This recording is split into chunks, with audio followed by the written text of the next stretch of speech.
Scene Scarlett पंथ का मुख्यालय, प्रार्थना कक्ष। कमरे में हल्की लाल रोशनी, दीवारों पर टंगी तंत्री मूर्ति की छाया थरथराती है। एक लड़की लेडी मर्फी हाथ जोड़े खड़ी है। केंद्र में एक पत्थर का पिलर जिसके चारों ओर मोमबत्तियां जल रही हैं।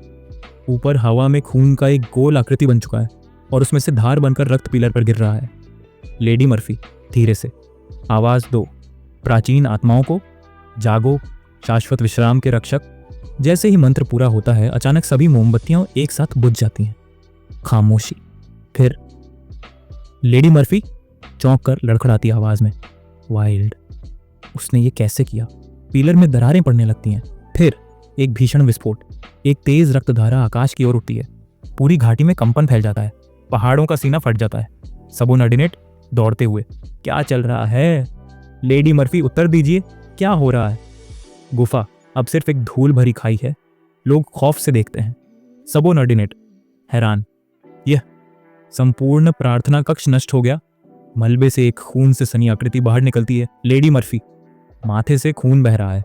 सबोनॉर्डिनेट दौड़ते हुए, लेडी मर्फी क्या आप ठीक हैं?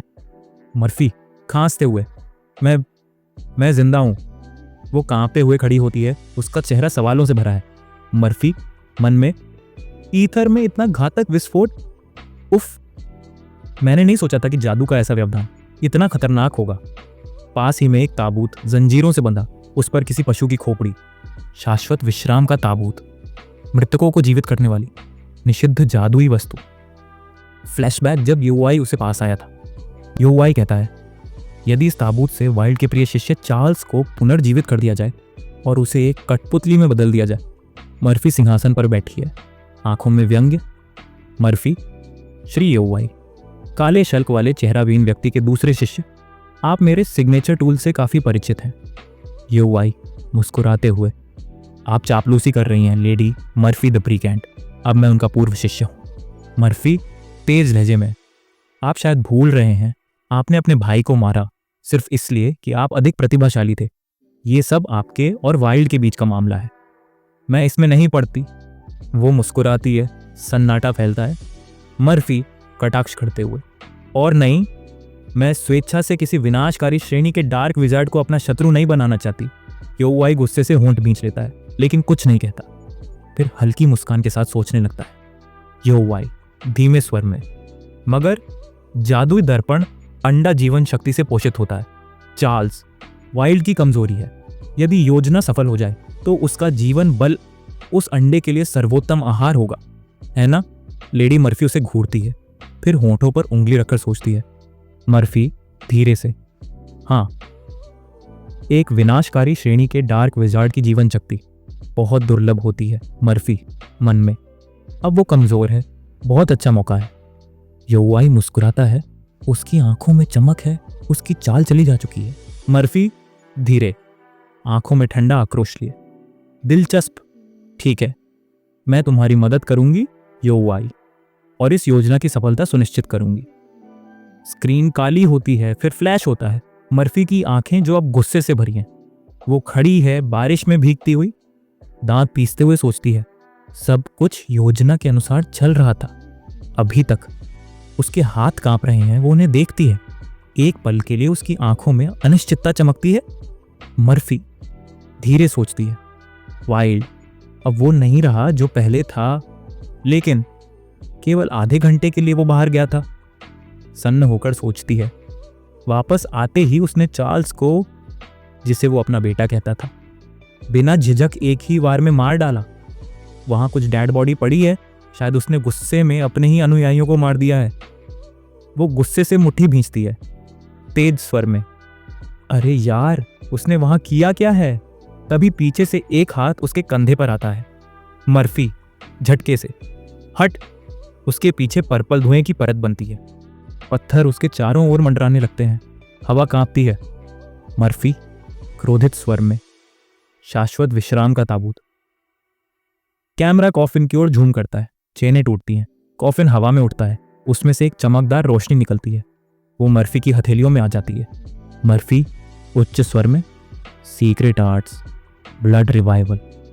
धुएं की तेज लहर उसके भीतर समा जाती है।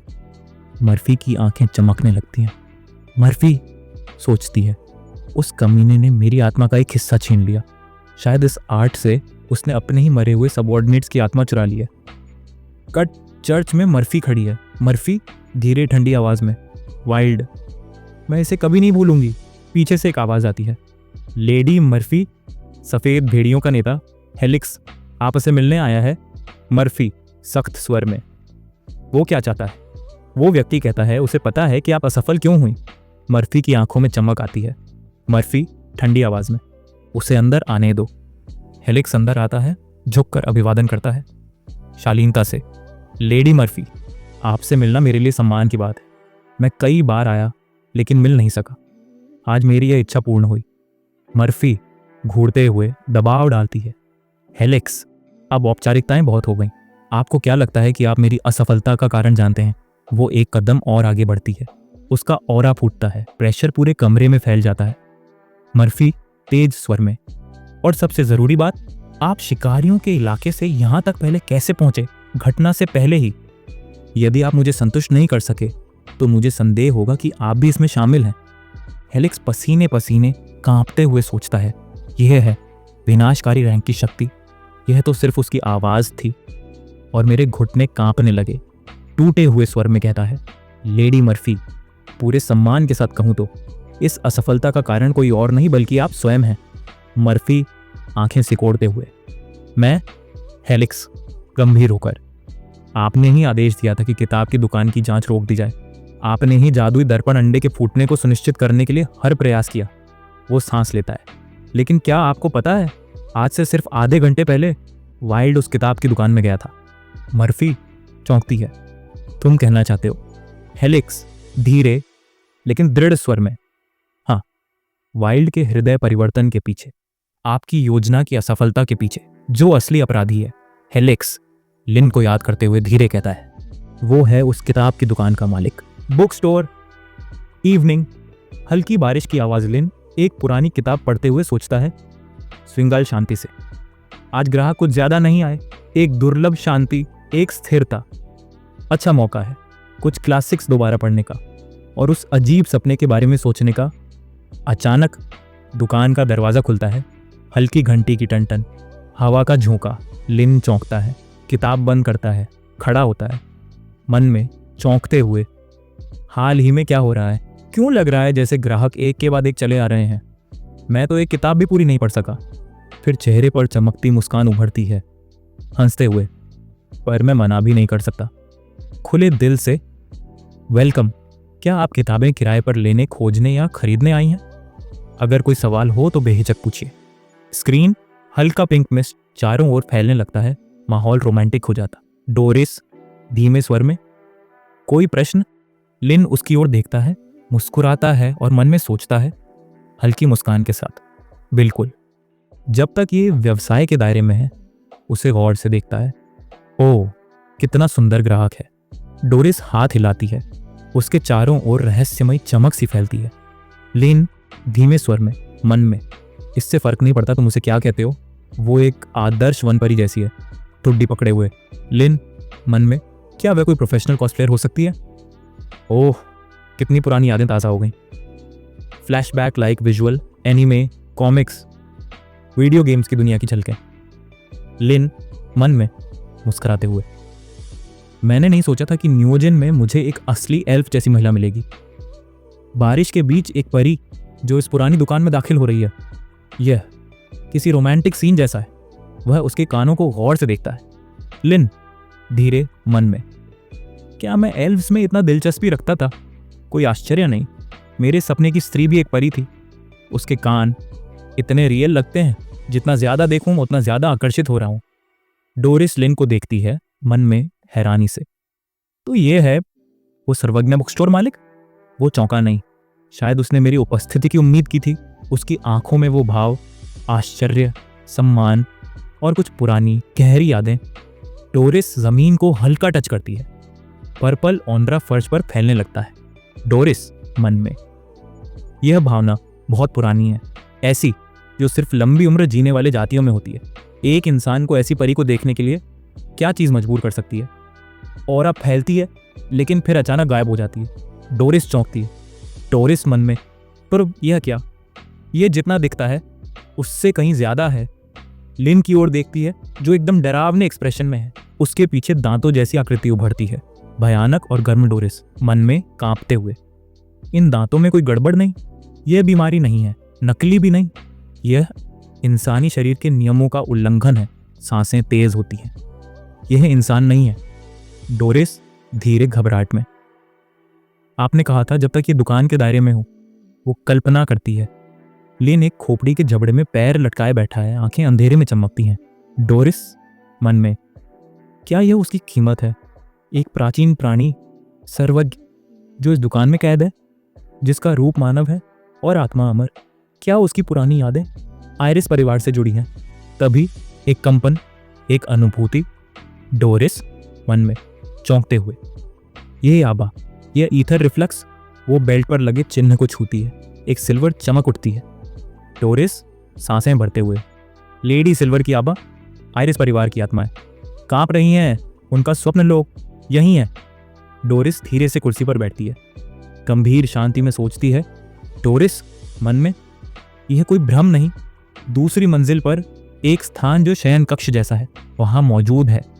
मूल चुड़ैल का स्वप्न लोक, बर्फ पर राज करने वाली महान रजत चुड़ैल यहां अवतरित हुई है और जिसे उन्होंने आशीर्वाद दिया है। धीरे से लिन की ओर देखती है, क्या वह यही युवा रहस्यमयी बुक स्टोर मालिक है? डोरिस मन में सोचते हुए होठों पर उंगलियां रखती है, क्या ये वही है? सितारों का पसंदीदा, जिसके बारे में लेडी सिल्वर ने कहा था। वो परेशान नजरों से लिन को देखती है, क्या यही है वो भाग्य जिसे लेडी सिल्वर ने मेरे लिए चुना है? एक गहरी सांस लेते हुए, अगर मैं समझौते को नवीनीकृत कर सकूं तो पूरा परिवार आशीर्वादित होगा, और अगर नहीं तो मैं सबकी नजर में पापी। वो खुद को नियंत्रित करती है। डोरिस धीरे सौम्य स्वर में, बात यह है, मेरा नाम डोरिस है। मुझे इस बुक स्टोर के बारे में मिस जिक्सू ने बताया था। उसने कहा उसे यहाँ अपनी समस्याओं का हल मिला था, और उसने कहा आप भगवान जैसे हैं।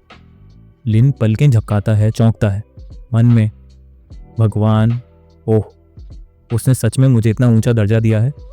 मुझे लगता है उस दिन मेरा प्रेरक भाषण शायद कुछ ज़्यादा ही असरदार था। फिर हल्की शर्म के साथ सोचता है, लेकिन मूर्ति पूजा स्वास्थ्य के लिए ठीक नहीं।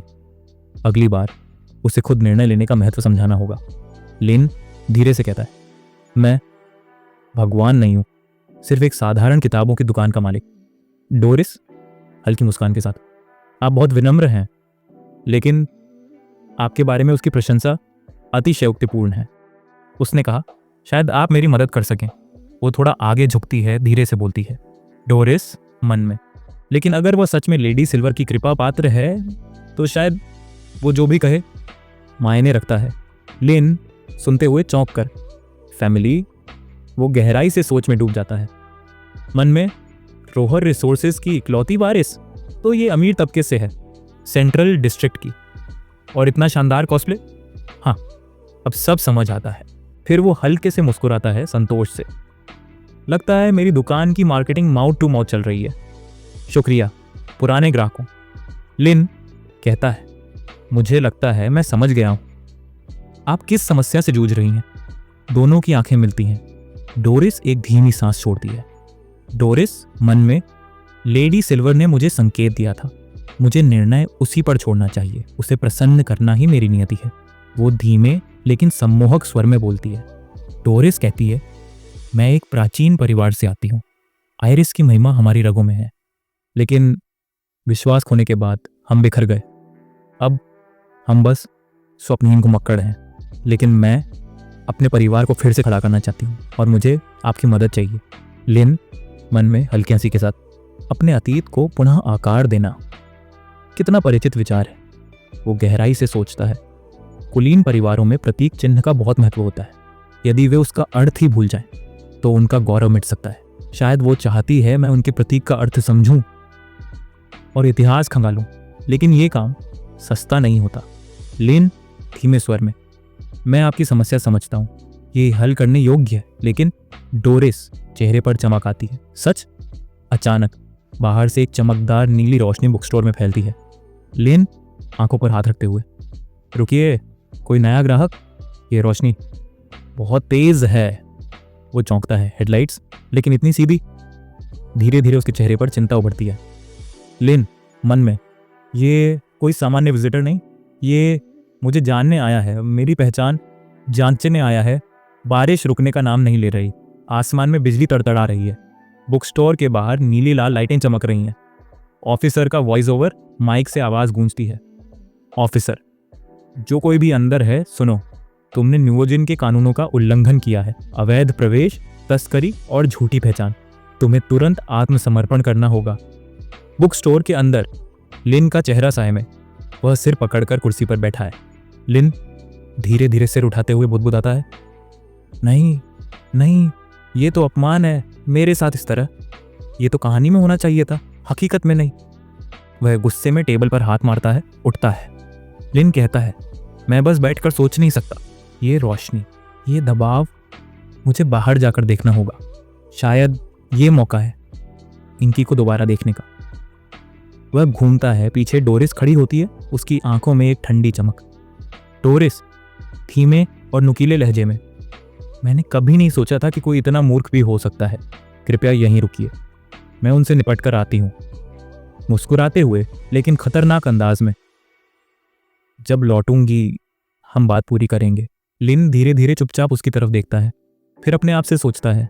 लिन चिन्ह पकड़े, आंखें बंद कर सोचते हुए, ये महिला मुझसे भी ज्यादा परेशान लग रही है, और ये तो मेरी दुकान है। मुझे तो उससे मदद करने वाला था, लेकिन अब लग रहा है जैसे मैं लाइन में खड़ा था और किसी ने मुझे धक्का दे दिया हो। वह डोरिस की ओर देखता है। डोरिस का चेहरा सख्त है, आत्मविश्वास से भरा हुआ। लिन धीरे से, क्या आपको यकीन है आप इसे संभाल सकती हैं? रुकता है, फिर गहराई से सोचते हुए, शायद मुझे डायरेक्टर जोसेफ से संपर्क करना चाहिए, या किसी ऐसे ग्राहक से जो इस तरह की अराजकता से परिचित हो। डोरिस मूर्ति है, उसकी आवाज़ बर्फ जैसी ठंडी।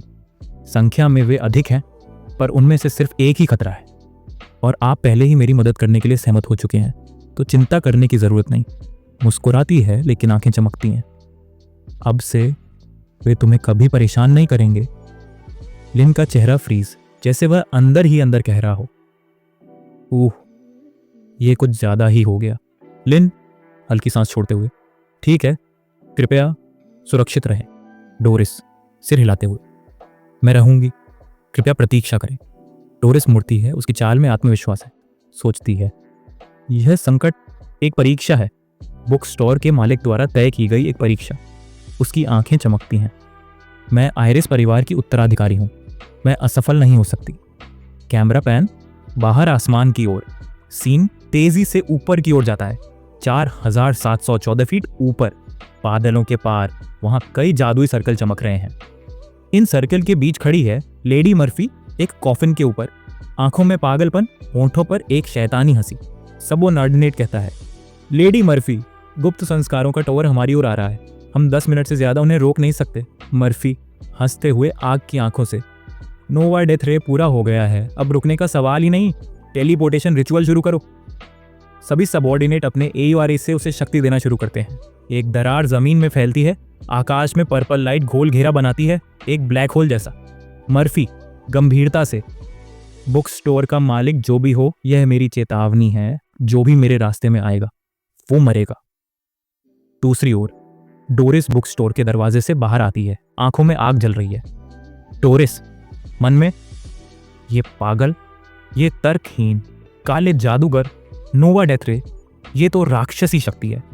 एक सांस में खुद को संयमित करती है, लेकिन किताबों की दुकान के मालिक का शांत चेहरा, शायद वह मेरी परीक्षा ले रहे हैं और मैं ये परीक्षा पास करूंगी।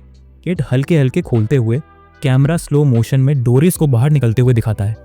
उसके पीछे रोशनी की एक लहर बनती है, उसकी आंखों में वही आयरिस फैमिली का चमकता सिंबल। डोरिस मन में आत्मविश्वास से, आयरिस परिवार की महिमा के लिए मैं ये लड़ाई लड़ूंगी। मंद रोशनी, काले पत्थरों से बने चर्च में बिना सिर की देवी की मूर्ति के सामने एक महिला घुटनों पर बैठी है। नैरेटर धीमी गूंजती आवाज में, हर दिन वह अपने हाथों को जोड़ती थी और भगवान से एक ही प्रार्थना करती थी, उन आत्माओं को शांति मिले जो अब इस दुनिया में नहीं है। कट सिस्टर मर्फी एक शांत रहस्यमयी चेहरा, आंखें बंद कर प्रार्थना में लीन, यह सिस्टर मर्फी है, पेस्टिलेंस चर्च की पुजारी। हर दिन, हर साल एक ही दिनचर्या, बिना किसी बदलाव के, जब तक कि वह दिन नहीं आया। कट, चर्च के बाहर एक परछाई, बरसात के बीच कोई उसे देख रहा है। फिर एक दिन उसका जीवन एक खाई में गिर गया, एक ऐसा नरक जहां से कोई लौट कर नहीं आता। एक पागल हंसी के साथ एक आदमी मर्फी पर झपटता है, उसे जमीन पर गिराकर रेप करने की कोशिश करता है। नैरेटर की गूंजती आवाज, एक दयालु चेहरा वाला पुजारी एक जंगली राक्षस में क्यों बदल गया? कट, मर्फी की आंखों से आंसू गिरते हैं, वह कांपते होठों से बुदबुदा रही है। मर्फी कांपती आवाज में, कृपया मुझे बचाओ। अचानक एक तेज चैन हवा चीरती हुई आती है और उस आदमी का सिर उड़ा देती है। नैरेटर, वो कोफिन था। सिस्टर मर्फी की आंखें हैरानी से खुल गईं। मर्फी, हाँफती हुई, खून से सना चेहरा, मैं बच गई। नैरेटर, मर्फी को नहीं पता था कि उसे क्यों बचाया गया, पर उसके मन में एक बात साफ थी, वो चीज उसी मूर्ति से प्रकट हुई थी जिसकी उसने प्रार्थना की थी। कट, कोफाइन की छाया मूर्ति के सामने रुकती है। नैरेटर, और उसी क्षण मर्फी को उसका जवाब मिला। उसने उसे ईश्वर का तोहफा माना, एक खजाना, एक टैबू रेलिक, शाश्वत विश्राम और मृत्यु का अस्त्र। मर्फी एक नए पंथ की अगुवाई करती है, स्कारलेट कल्ट नैरेटर। उस दिन से मर्फी बन गई एक विध्वंसक अंधेरी जादूगरनी। उसने स्कारलेट पंथ बनाया और खुद को समझने लगी परमेश्वर द्वारा चुनी गई श्रेष्ठ आत्मा। कट, वर्तमान समय मर्फी गुस्से में दांत पीसती हुई हाथ हवा में उठाती है। मर्फी गर्जती हुई, अगर टॉवर ऑफ सीक्रेट राइट्स को पता चल भी जाए, क्या फर्क पड़ता है? उसके हाथों में गहरा बैंगनी प्रकाश, जैसे सूरज को मुट्ठी में समेटा हो। मर्फी हंसते हुए, इस बार उस बुक स्टोर मालिक को सबक मिलेगा। नोवा डेथ रे, एक जादुई सर्कल प्रकट होता है, ऊर्जा की लहर आसमान को चीरते हुए बुक स्टोर की ओर बढ़ती है। सबऑर्डिनेट्स जोर से, वाह, यही है विनाशकारी रैंक की असली शक्ति। लेडी मर्फी महान है। कट, बुक स्टोर के दरवाजे से डोरिस बाहर कदम रखती है, शांत आत्मविश्वास से भरी। मर्फी आंखें चौड़ी, एक एल्फ यहां। डोरिस के हाथ से सुनहरी रोशनी निकलती है, पेड़ की जड़ें बनती हैं, स्टाफ में बदल जाती है। स्टाफ के सिरे पर सफेद फूल खिला है। मर्फी स्तब्ध होकर, शुद्ध सफेद आयरिस नान नहीं। डोरिस गंभीर स्वर में, हे लेडी सिल्वर, आयरिस परिवार की ओर से विजय की रोशनी लाओ। मैं कल्पित बोनों की आत्माओं को बुलाती हूँ। धरती फटती है, जड़ें बाहर आती हैं, एक विशाल शील्ड बनती है। ऊर्जा का ब्लास्ट उसे टकराता है, लेकिन शील्ड हिलती भी नहीं। सबऑर्डिनेट्स घबराकर, क्या उसने सच में लेडी मर्फी के नोवा डेथ रे को रोक दिया?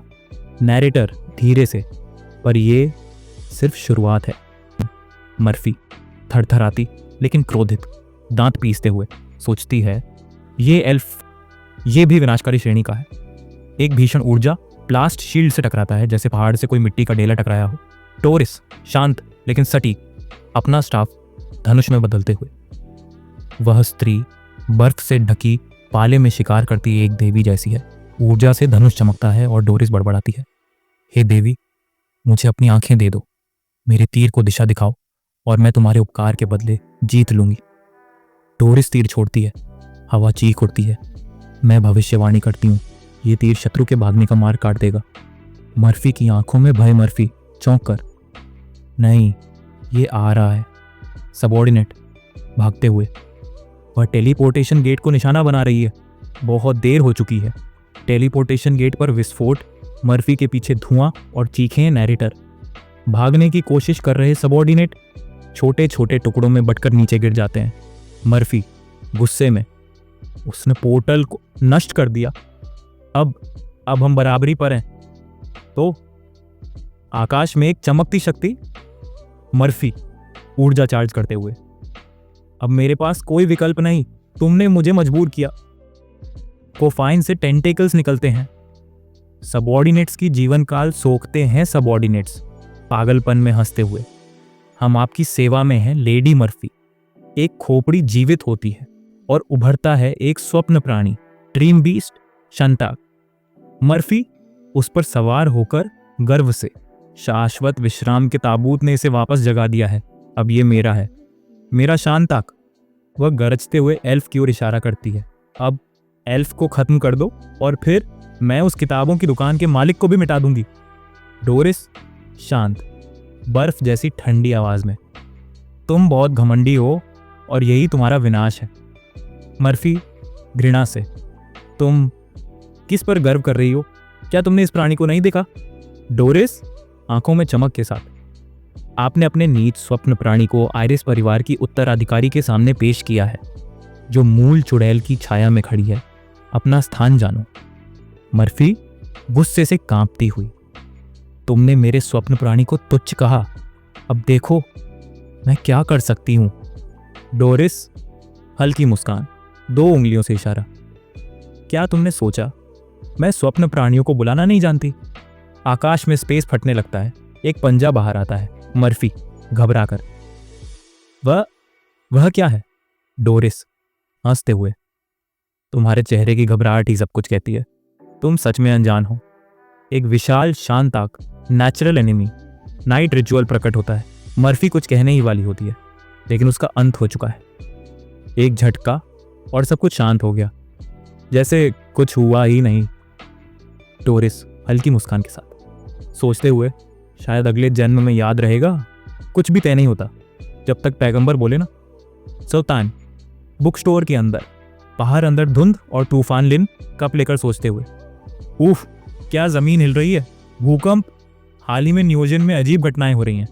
बाहर देखते हैं, कुछ नहीं दिखता। लिन कहता है, अंधेरा, कोहरा, कुछ भी साफ नहीं। डोरिस अंदर आती है। लिन देखते हुए सोचता है, कम से कम हेडलाइट्स बंद हैं, शायद सब ठीक है। डोरिस मुस्कुराते हुए, प्रतीक्षा के लिए धन्यवाद। थोड़ा समय लगा, पर अब सब कुछ ठीक कर दिया गया है। धीरे से कहती है, अब वहीं से शुरू करें जहां रुके थे।